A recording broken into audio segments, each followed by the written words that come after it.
Well folks, hello and welcome back again once to the Relaxing Wood Shop. My name is David. So yes, as you can see, it's a wee bit of a mess now, but we got this done last week and I said now we need to expand on this and do another like 4 cabinet worktop specifically just for working on with all my machines. So rather than bore you, because you watched me put all the cabinets together in a previous video and putting them together and that there and then put the bottom in, I kind of pre-done that and here we go.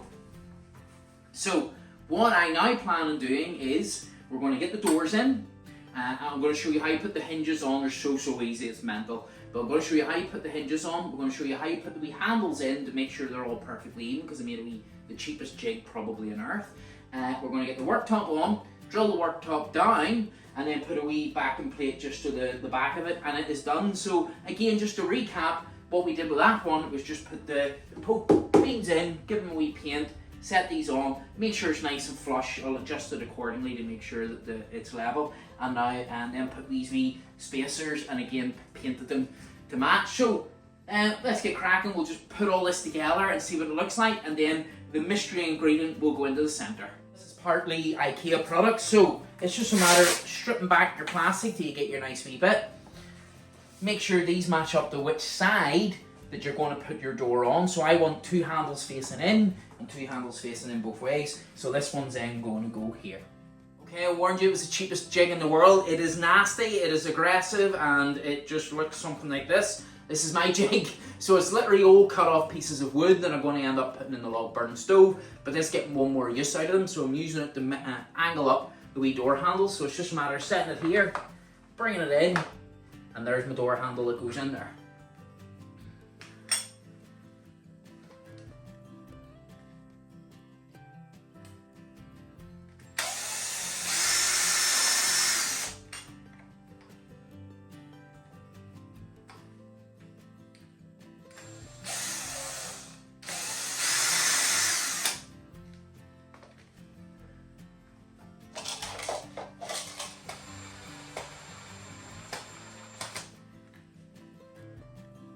Okay guys, so it really is as easy as that. A wee jig, every single one of them will look identical. Obviously when you're going the opposite way, you do the opposite side jig to make sure it goes into the top corner. So let's show you now how really easy this IKEA stuff is to click into place. So when people say plug and play, they really do mean plug and play with this. So here's your hinge, in it goes, a nice wee press on either side, until it's neatly and snug in, right? And then all you do is this. One done.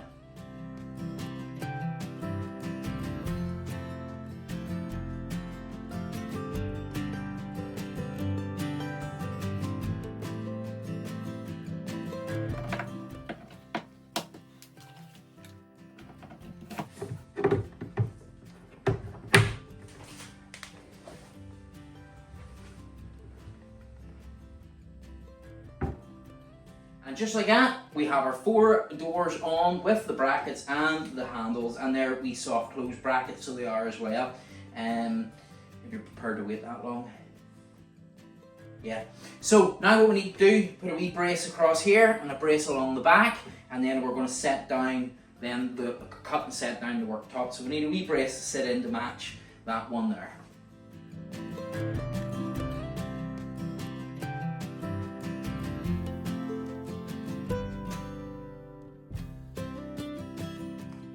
Okay folks, so now what I need to do is, some people have actually mentioned to me that I should have put a beam across here to stop that from bowing in and out. Well, these were planned for that anyway. So what I'm going to do now is I'm going to put in these 2 long ones that go across there, and then we're going to put these at 12 centimeter intervals all the way up. So that will allow me then to put in my sliding,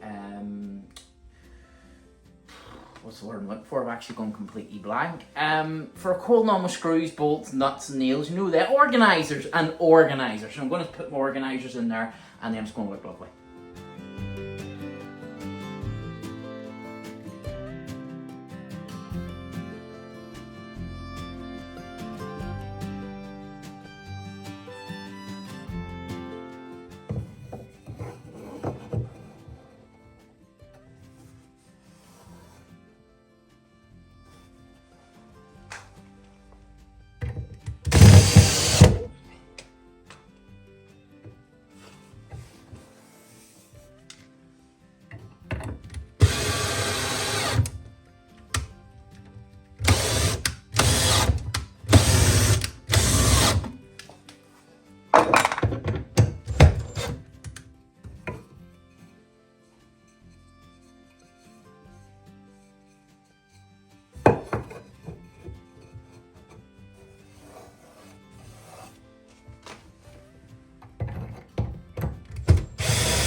Okay, so as you can see, they fitted perfectly. That wasn't luck, that was a lot of measuring on my part. So now what we need to do is get the top on, get it screwed underneath with 1, 2, 3, 4, 5, 6, 7, 8, 9, about 16 screws to get it well placed down. And then I want to put a wee fine bead along the back of the worktop, should any wee screws or anything get loose. I'm starting to think I might even want to put a tiniest thin, like 1 mil or 2 mil to the front. Haven't decided that yet, but if anybody's watched all my videos over the years, I throw things down, things roll or whatever. So let's get the top on.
Well, folks, there we have it for another week at the Relaxing Wood Shop. What do you think? Do you think it looks fantastic? So, there's a lot that's gone into it. There's been, you know, it's quite unique. I don't know if there's any ones like quite like this out there. But so, good hard work top, really sturdy. I was walking on it earlier because I had to get a couple of wee bits up there. So I was walking on it, didn't even flinch. As you can see, we've got all these here. And probably a wee bit of OCD is going to kick in at some point, and I'm going to have to line these up. Done. And then, as you can see, the doors open perfectly. Just a wee gap there at the top to allow that to, and then obviously with that there, I'll stop the screws from falling off and everything else. And then that beautiful sheet of plastic there that will really protect that worktop when I'm doing stuff painting. It'll all wipe off it, so it will. So yeah, it looks fantastic. All the door handles looking great. I really hope you enjoyed it. We're going to mirror this throughout the entire workshop that we're at in terms of the unit on the other side, and then of course the miter station, we're going to trim it up as well, and then we're going to get all the machines in. So what we'll probably do is, rather than bore someone bringing in the machines, the next video will probably be a workshop tour of everything done with the machines in and all the things in a few weeks time. So until then, look forward to seeing you the next time at the Relaxing Wood Shop.